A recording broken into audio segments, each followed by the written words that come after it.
Hello friends, सुबह की राधे राधे। और आज सुबह बहुत ठंड हो रही थी तो मैंने जैकेट का कैप भी लगा लिया।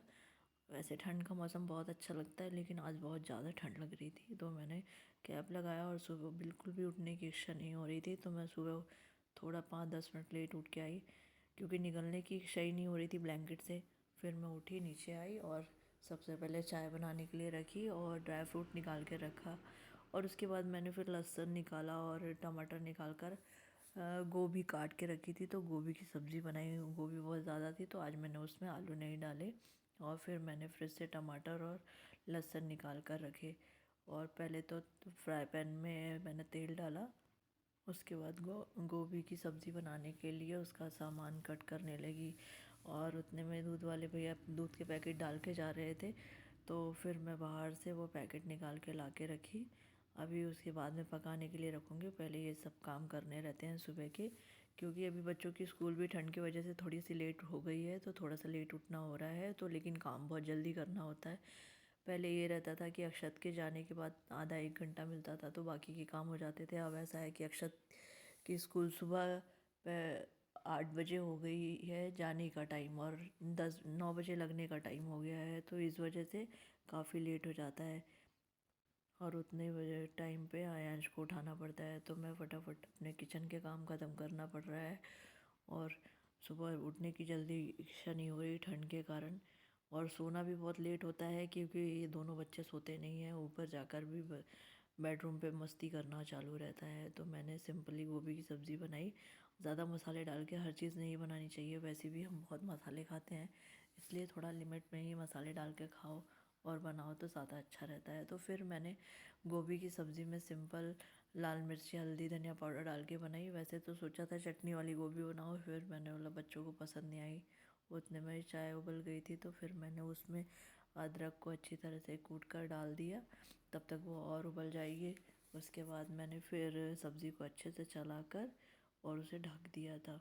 फिर उसके बाद मैंने एक दाल निकाली, दाल धोकर अच्छे तरीके। अब दाल अधिकतर क्या रहता है, स्टोर करके रखो तो उसमें बोरिक पाउडर मिला के रखना पड़ता है, तो दाल को कम से कम 4 से 5 पानी से धोना पड़ता है, क्योंकि दाल में घुन ना लगे, इसलिए उसमें बोरिक पाउडर मिला के रखना पड़ता है। इसलिए फिर मैं 4-5 पानी से दाल को धोकर फिर पानी उसमें से पूरा निकाल कर फिर आर ओ का पानी डालकर उसमें नमक हल्दी डालकर फिर कुकर को पैक कर कर चढ़ाने के लिए रख देती हूँ गैस में।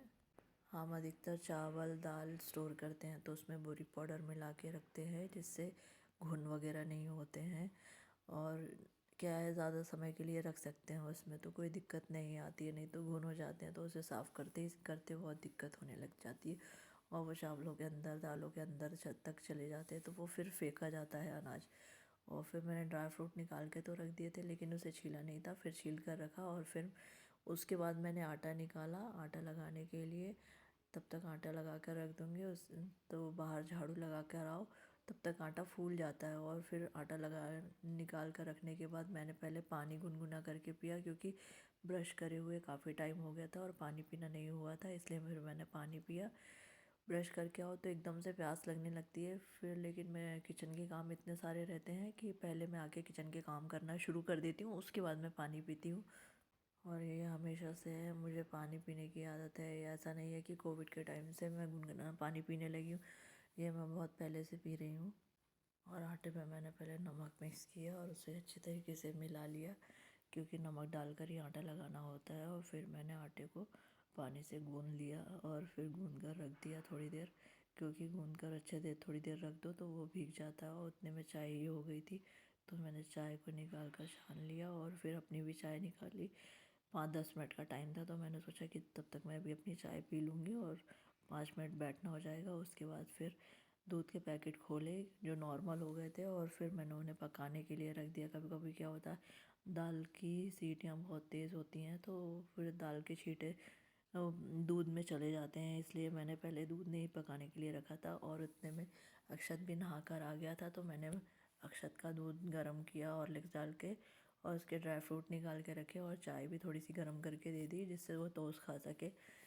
चाय पीता नहीं है, लेकिन 2-3 टोस्ट खाने के लिए उसे चाय चाहिए रहती है। और फिर मैंने सलाद के लिए प्याज टमाटर वगैरह सब निकाल के रखे थे, तो पहले प्याज छीले और फिर कटर निकाला वेजिटेबल कटर के रहने से बहुत सुविधा रहती है, क्योंकि सब चीज़ बड़ा बड़ा काट के उसमें डाल दो और फिर फटाफट से उसकी रस्सी को खींच कर उसे मतलब क्रश कर लो। क्योंकि ये रहता है पहले अभी चॉपर पे पहले ये होता था कि पहले प्याज काटो, फिर टमाटर काटो, फिर उसके बाद हरी मिर्च काटो, धनिया काटो, फिर मिक्स करना होता है। और इसमें आपको जितना बारीक चाहिए उसमें उतना बारीक हो जाता है, जितना बड़ा पीस चाहिए उतने बड़े पीस हो जाते हैं। और ये अच्छा हो जाता है, बारीक फटाफट से कट जाता है एक साथ। और बहुत ज़्यादा भी काट लो तो कट जाता है। और मैं हमेशा इसमें सभी चीज़ कर लेती हूँ। शिमला मिर्च हो गया है, और प्याज हो गया है, हरी मिर्च हो गई, धनिया भी इसमें अगर आप साथ में डालो तो बहुत अच्छी बारीक मिक्स हो जाती है। लेकिन मैंने धनिया कट कर ली थी तो मैंने धनिया इसमें नहीं डाली। उतने में दूध भी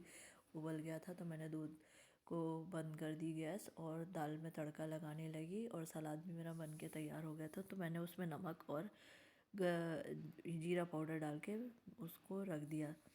वैसे बाहर ही रखती हूँ, फ्रिज में नहीं रखती हूँ, क्योंकि आप भी कभी सलाद बनाइए तो फ्रिज में मत रखिए, क्योंकि फिर सलाद निकाल के ठंडा खाना होता है। तो अभी ठंड है तो उससे सर्दी ज़ुकाम होगा, इसलिए।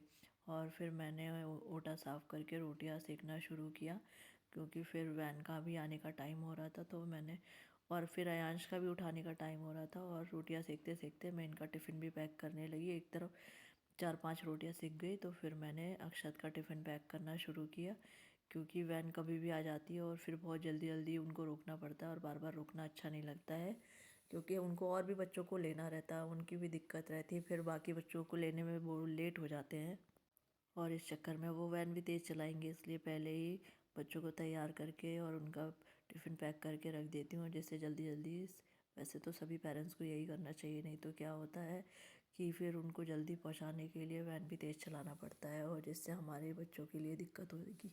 इसलिए मैं जल्दी जल्दी पैक करके टिफ़िन रख रही थी, और अक्षत को बोल रही थी आप अपना बैग जमाओ, क्योंकि अक्षत ने रात को बैग नहीं जमाया था, खेलने में लगा हुआ था।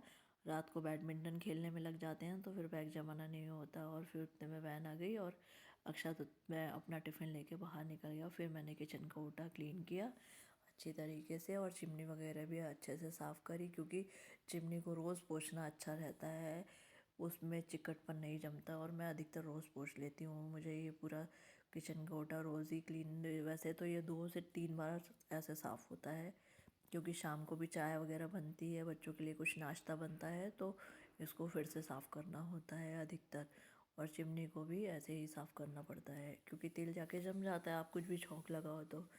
फिर बर्तन धुल गए थे तो मैंने फिर बर्तनों को उनकी जगह पर अरेंज करना चालू किया। अभी ठंड बहुत पड़ रही है तो सिंक पे ही बर्तन धुला लेती हूँ, क्योंकि क्या होता है सिंक पे गीज़र लगा हुआ है और गर्म पानी से बर्तन धुलाना हो जाता है। नहीं तो फिर बर्तन को टब में डालकर और गर्म पानी टबों में डालकर देना पड़ता है, तो फिर बाल्टियों से भर भर के लाओ तो फिर पानी भी छलकता है, और बर्तन थोड़े कम ही रहते हैं। सुबह के टाइम ज़्यादा कुछ नहीं रहता है, खाना बनाने के बस रहते हैं, तो इसलिए सिंक पे रख देना होता है। और दिन में झाड़ू पोछा भी हो गया था, तो मैंने कारपेट वगैरह सब लगा दिया और आयांश को तैयार करके फिर मैंने शूज़ वगैरह पहना दिए, क्योंकि उसका भी वैन आने का टाइम हो रहा था। फिर मैंने उसका नाश्ता भी बना कर रखा था। उसको नाश्ते में दूध रोटी ही पसंद है, इसलिए मैं दूध रोटी ही खिला देती हूँ, और बाकी कुछ नहीं कि आप पराठा खिला दो, सब्ज़ी खिला दो या कुछ और खिला दो, तो नहीं, उसे टोस्ट भी सुबह खाना पसंद नहीं आता, इसलिए फिर मैं दूध रोटी ही खिलाती हूँ। और वैसा भी ये कभी अपना टिफ़िन पूरा करके नहीं आता, और ये थोड़ा सा खिला दो तो कम से कम इसका पेट भी भर जाता है। क्या आपके बच्चे भी खाने में ऐसे नाटक करते हैं और अपना टिफ़िन नहीं खा के आते हैं? क्योंकि मेरा छोटे बच्चा तो ऐसा ही है। बड़े बेटे का ये है कि वो अपना टिफ़िन कंप्लीट करके आता है, और उसकी कुछ पसंद का बना हो तो उसको ज़्यादा ही लगाना पड़ता है।